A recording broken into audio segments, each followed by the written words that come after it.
vô đây nè, ở đây lớp chậm ấm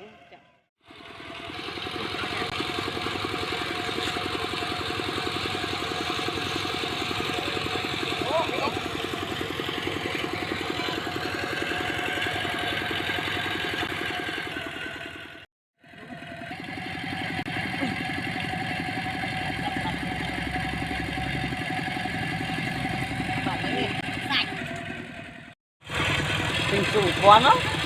lên đi em chơi rồi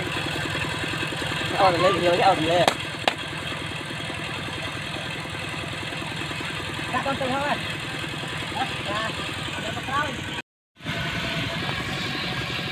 nào cái con bắt bằng xe nữa chào sở nào chào thum thum thế này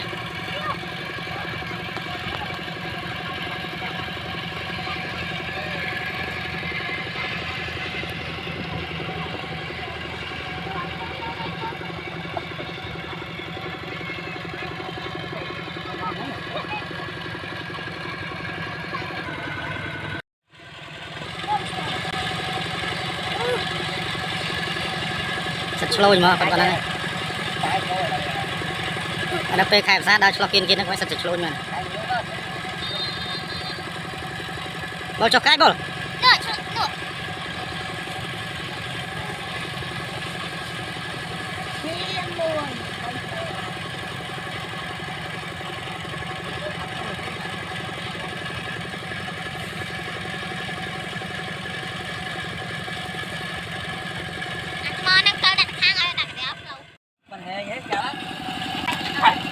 hả? Con này hết. Rồi, ọt trà để ọt nói. Cho bạn thầy mới ọt trà.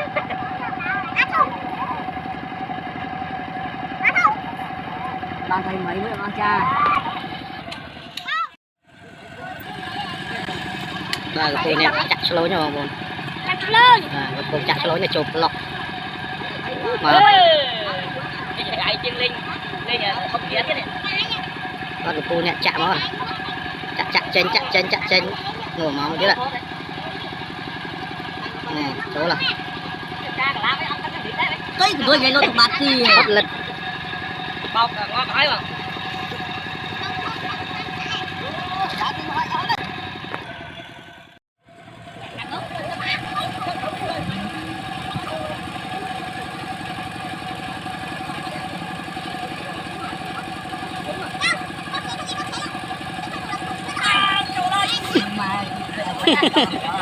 đạn thong à dây đạn thong vô thong á thong rồi chiêng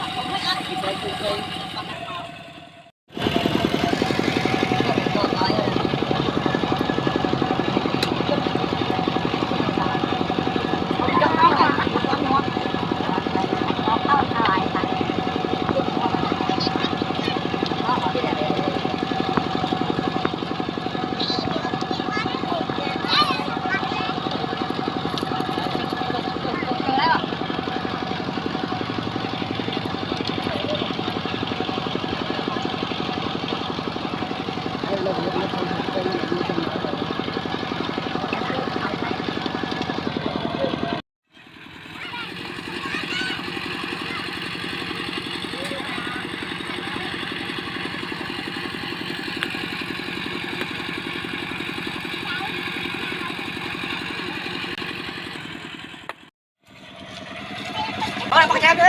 Hả? Con xem đi. Thế con đi. Đua cho mở trong đó rồi đấy.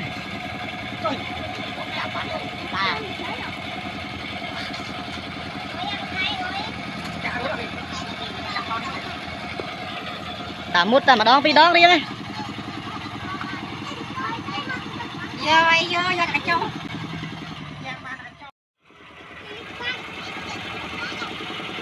Trong rồi.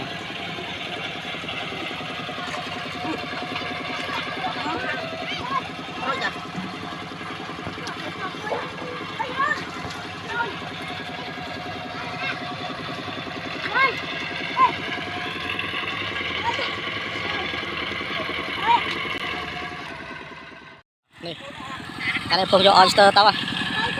để vô oyster ngay à, cái oyster, rồi giờ thì trôi mặt lưới nè,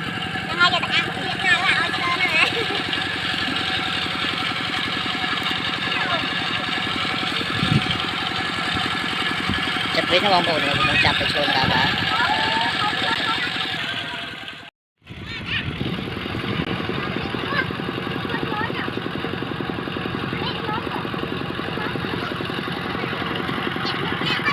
Mau mau cái cho, thầy có một chén, cái cho này mới bạc cha.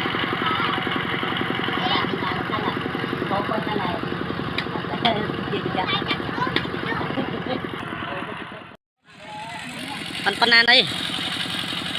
ôi mưa này, lại chạm vào thấy là như chạm, và cái chọc là gom lên vào nha.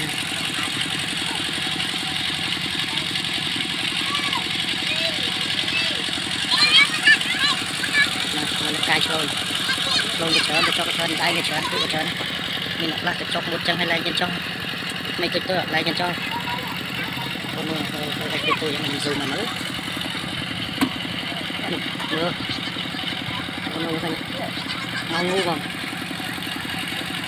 cái chọc cũng biết đấy cái chọc nó mới một chọc ăn mà chọc còn đây kia mò này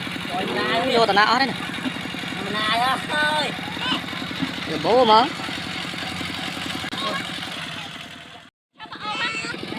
chớp hao sầu dưa đấy bây giờ tôi thơm o ngay đây cho này đi vô đây ghê lâu nhỉ đồ bát vào bồn con mò vào này được thấy lâu đó rồi.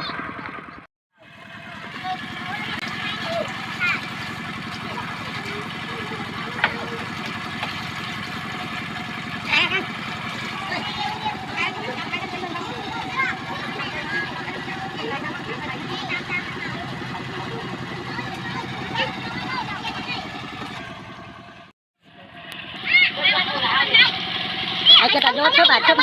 hai rồi nó vô mà ôn cái chóm tịnh bỏ ủa còn nào đấy luôn chớp hai rồi chứ cho mà cua tích ô này mà đi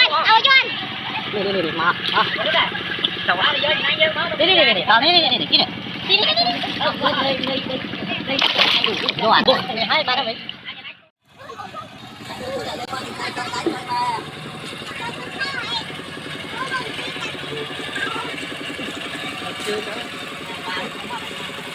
trôi lấy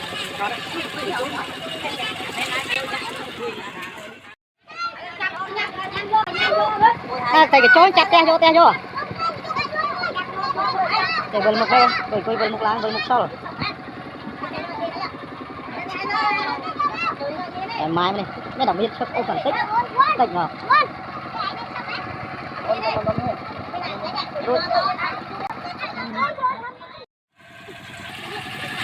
nào đáo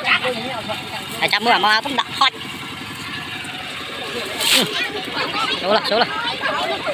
ruột ba tiền giá đây cái tôi cái cho nó cái cho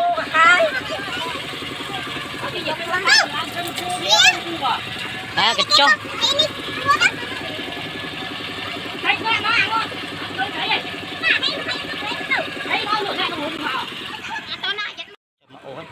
đây cho chén nó cho chấm ô chặt thì cho mình hết chắc rồi chờ nó ngay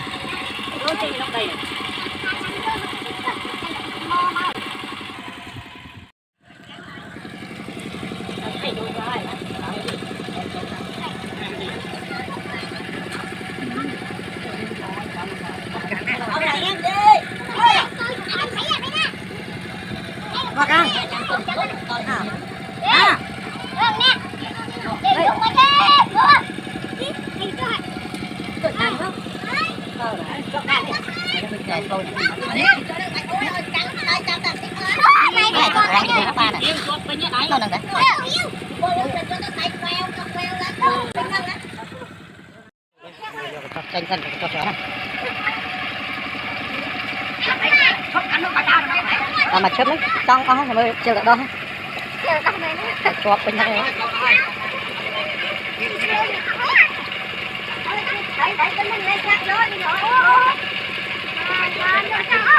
lún lún chặt đáy tiêu đau không đau vậy cái đau không à cái bán ở ca đó đau không phải nữa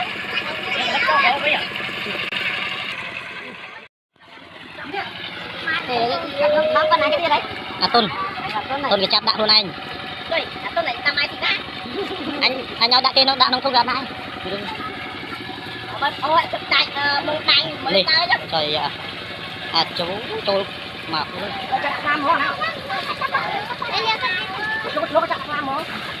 chặt một cái cho hơ cho to nè cái nào mới clone thế này anh mẹ ta coi mới thấy cái mới clone tránh mà ai chặt đâu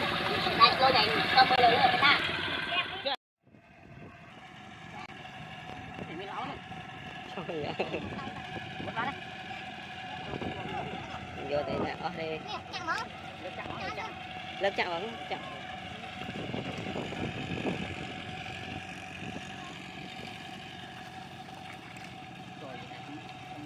rồi một cái chục đang cái chục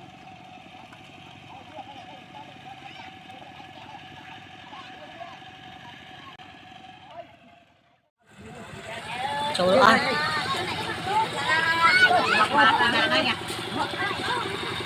ai bằng mẹ con trở lên tụp ấy để cha mà chạm vô lấy để tụp đấy để cầm ramen á con lại ăn cái đâu đâu ấy cầm ramen giặt cho hoang à giặt lốt nhắm ô cá muốn ô lốt nó trong thùng nhưng mà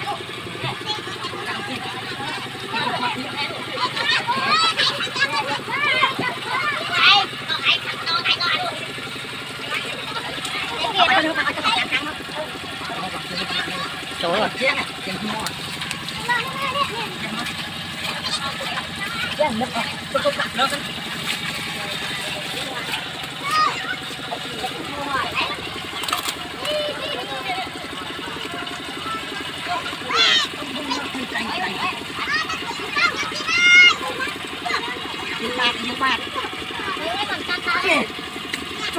Riết tôi chui tua tôi bà đấy tao bà đấy